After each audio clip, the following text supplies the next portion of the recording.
5절 말씀으로 곧 오소서 임마누엘 제목으로 말씀을 드립니다.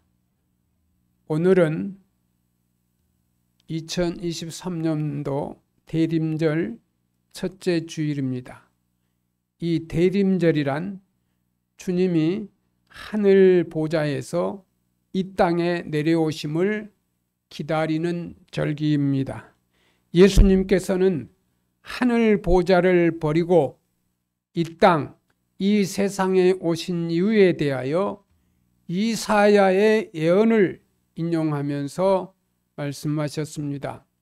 주의 성령이 내게 임하셨으니 이는 가난한 자에게 복음을 전하게 하시려고 내게 기름을 부으시고 나를 보내사 포로된 자에게 자유를 눈먼 자에게 다시 보게 함을 전파하며 눌린 자를 자유롭게 하고 주의 은혜의 해를 전파하게 하려 하심이라. 누가복음 4장 18절에서 19절 말씀입니다. 예수님께서는 이 땅, 이 세상에 오신 이유를 이렇게 선포하셨습니다. 나를 보내사 포로된 자에게 자유를 눈먼 자에게 다시 보게 함을 전파하며 눌린 자를 자유롭게 하시겠다는 희망찬 메시지입니다. 포로가 되었다는 것은 육체적으로 포로가 된 것만을 의미하지는 않습니다.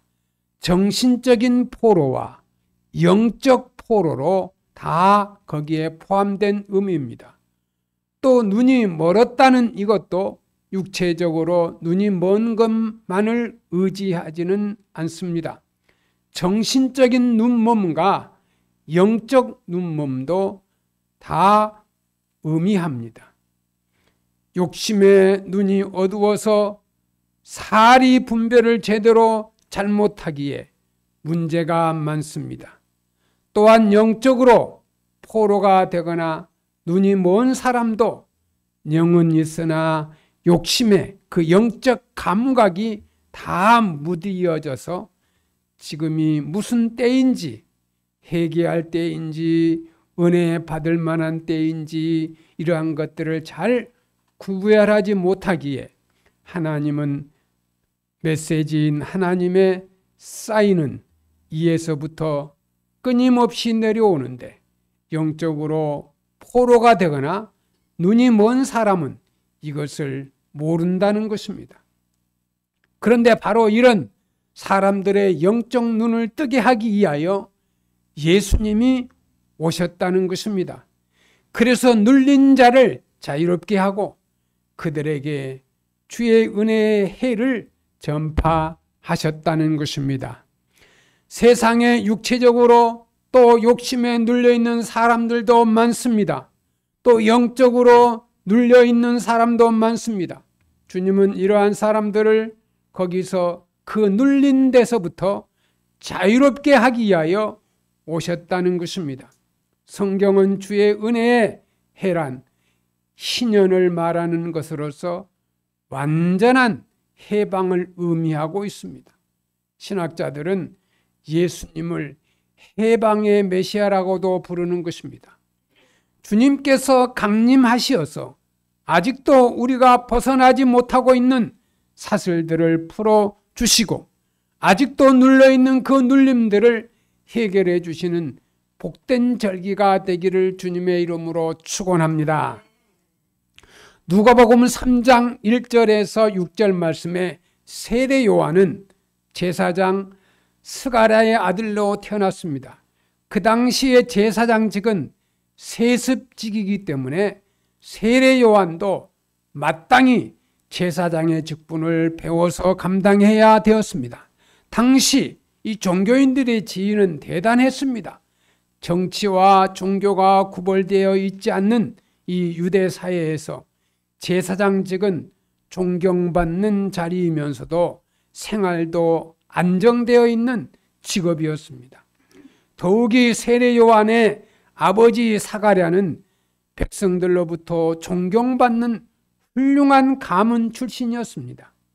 세례 요한이 그 뒤를 이어 제사장이 된다면 그 또한 사람들로부터 존경받으며 안정된 생활을 할 수 있었을 것입니다. 그럼에도 불구하고 그는 그 길을 뿌리치고 메시아의 선구자로서 준비를 위해 제사장의 길을 가지 않고 광야로 나갔습니다. 세례 요한은 하나님의 나라를 대망하는 사람으로서 광야에서 금욕적이고 청빈한 수도사적인 길을 걷고 있었습니다. 드디어 그런 준비된 사람에게 하나님의 소명이 떨어졌습니다.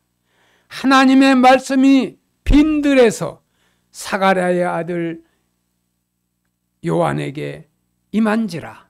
누가복음 3장 2절입니다.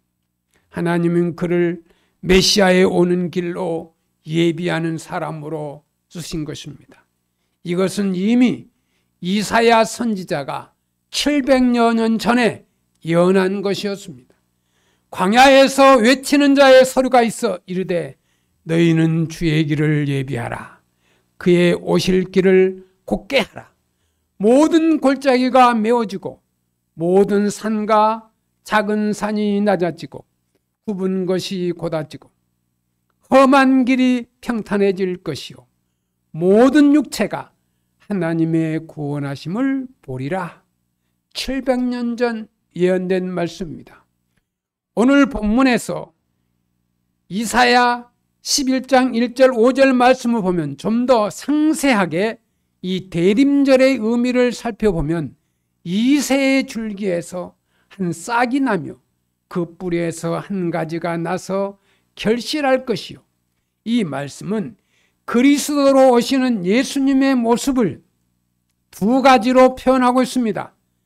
유대인들이 기대하고 있는 메시아는 줄기에서 한 싹이 나서 지팡이, 무기 즉 왕 같은 모습으로 오시고 또한 뿌리에서는 한 가지가 나듯 막대기 해초리 즉 묘목의 모습으로 오신다는 것입니다. 그리고 이새의 줄기에서 한 싹이 난다는 말이 구체적으로 의미하는 것은 그 누구도 기대할 수 없는 절망적인 상황에서 메시아가 탄생하신다는 예언으로서 실제로 예수 그리스도는 예언 그대로 모든 희망이 사라진 듯한 상황, 비천한 마구간에서 예수님은 태어나셨습니다. 이사야 11장 2절에 그의 이에 여호와의 영 곧 지혜와 총명의 영이요 모략과 재능의 영이요 지식과 여호와를 경외하는 영이 강림하시니 이 예언의 말씀은 이렇게 연약한 모습으로 역사 속에 등장하신 예수님이지만 그의 이에 여호와의 영 곧 지혜와 총명의 영 모략과 재능의 영 지식과 여호와를 경외하는 영이 강림하시어 함께 하신다는 것을 말씀하고 있습니다. 이사야서 11장 3절에 그가 여호와를 경외함으로 즐거움을 삼을 것이며 그는 눈에 보이는 대로 심판하지 아니하며 그의 귀에 들리는 대로 판단하지 아니하며 이 3절 말씀에서 여호와를 경외함으로 즐거움을 삼는다는 표현은 정말 독특한 표현이고 아주 멋지고 거룩한 표현으로서 우리 모두도 깊이 마음에 새기고 본받고 이 말씀을 통해 깨달아야 하고 실천해야 할 과제는 여호와를 경외함으로 즐거움을 삼으며 살아야 합니다. 이사야서 11장 4절 5절 말씀에 공의로 가난한 자를 심판하며 정직으로 세상의 겸손한 자를 판단할 것이며 그의 입에 막대기를 세상을 치며 그의 입술의 기운으로 악인을 죽일 것이며 공의로 그의 허리띠를 삼으며 성실로 그의 몸의 띠를 삼으리라. 이 4절 5절 말씀의 2절 말씀은 예수님께서 이 세상의 메시아로 오셔서 이루시는 세계, 그 세계가 어떠한 세계이고 어떠한 나라인가를 말씀하는 것으로서 공의로운 나라, 정직한 나라, 새로운 나라, 하나님께서 왕으로 다스리는 나라, 눈물도 없고 근심도 없는 나라, 이러한 나라를 위하여 예수님이 이 세상에 오신다는 것입니다. 우리는 2023년 대림절을 맞이합니다. 오늘부터 대림절이 시작됩니다. 바라기는 금년 대림절과 성탄절에는 그 어느 해보다도 이 대림절의 의미와 성탄절의 의미를 더욱 새롭게 하면서 우리를 구원하려 오시는 메시아로서 예수 그리스도를 새롭게 하여 우리 모두의 신앙과 생활이 한 단계 더 올라서게 되는 대림절이 되어야 합니다. 예수님이 이 땅에 공의를 행하셨으며 메시아가 오셔서 가난한 자들에게 공의를 통해서 그들이 빼앗겼던 권리를 회복시켜 주시고 그들이 사회에서 인정받을 수 있게 해 주신다는 의미입니다. 시편 72편 2절에서 그가 주의 백성을 공의로 재판하며 주의 가난한 자를 정의로 재판하리니, 때로는 세상에서는 힘없는 자들이, 권력 없는 사람들이 이 재판에서 억울한 일을 당하고 희생을 당하는 경우가 종종 있습니다. 그러나 하나님의 나라는 그렇지 않습니다. 하나님의 나라는 있는 자나 없는 자나 권력을 가진 자나 갖지 못한 자나 하나님의 공의로 공정하게 심판하시고 억울한 사람이 없게 만들어주시고 하나님의 은혜가 임하게 만들어주시는 것입니다. 시편 72편 4절에 그가 가난한 백성의 억울함을 풀어주며 궁핍한 자의 자손을 구원하며 압박하는 자를 꺾으리로다. 우리는 기억해야 합니다. 기독교인의 공의는 없는 자, 가난한 자, 소외된 자, 불쌍한 자를 차별하지 않고 공평하게 대하는 것입니다. 그들을 사랑으로 잘 돌보는 것입니다. 예수님이 오셔서 늘 가까이 지냈던 사람들은 권력자가 아닙니다. 또 부자들도 아닙니다. 사람들이 멸시하고 무시하고 짓밟던 그런 사람들입니다. 5번 결혼했다가 실패했던 사마리아 여인에게 주님이 따뜻하게 말을 건네시고 그 사마리아 여인에게 복음을 전하시고, 또 병든 사람들, 환자 등 당시 사람들로 취급하지 않았던 그런 사람들을 주님이 가까이 지내시고 그들을 돌보시면서 주의 사랑을 전하셨습니다. 앞을 보지 못하는 사람, 걷지 못하는 사람, 죄 지은 여자라고 끌고 와서 돌로 쳐서 죽임당할 이기에 있는 사람들을 주의 사랑으로 돌보아 주시고 그들을 살려주셨습니다. 이것이 예수님의 사랑입니다. 2023년 성도 여러분, 우리는 하나님 앞에 기도하고 기다리면서 하나님의 영적인 임재를 우리는 경험해야 합니다.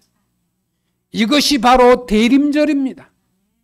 마지막 날에 영광의 주로 재림하실 예수님을 기다리는 것이 대림절의 참된 모습입니다. 우리는 이 기다림을 귀한 것으로 간직할 줄 알아야 합니다.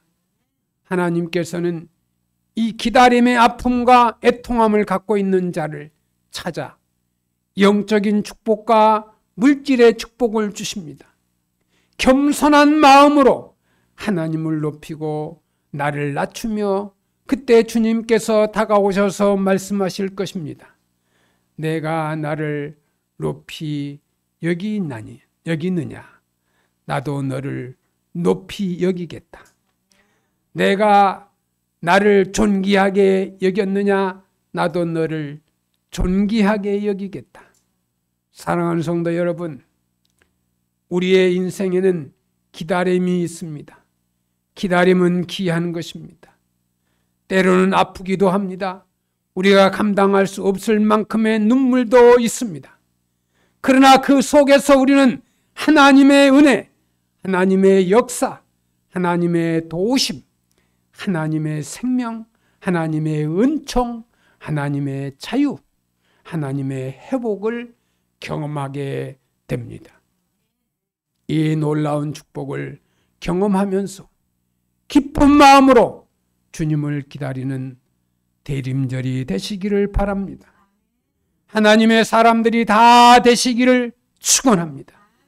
여러분 모두 사랑의 사람, 공의의 사람들이 되시기를 주님의 이름으로 축원합니다. 기도하겠습니다. 하나님 아버지 감사합니다. 곧 오소서 임마누엘 2023년도 성탄절을 기다리며 대림절 절기에 오늘 또 하나님의 말씀을 듣게 하신 것 감사합니다. 하늘 보좌에서 이 땅에 죄인들을 구원하기 오시는 그 예수님을 기쁨과 감사하는 마음으로 새롭게 주님을 모실 수 있는 그런 마음을 갖도록 우리 백석교회 성도들과 우리 대한민국의 모든 하나님의 백성들에게 함께하여 주옵소서. 예수님의 이름으로 기도드리옵나이다. 아멘.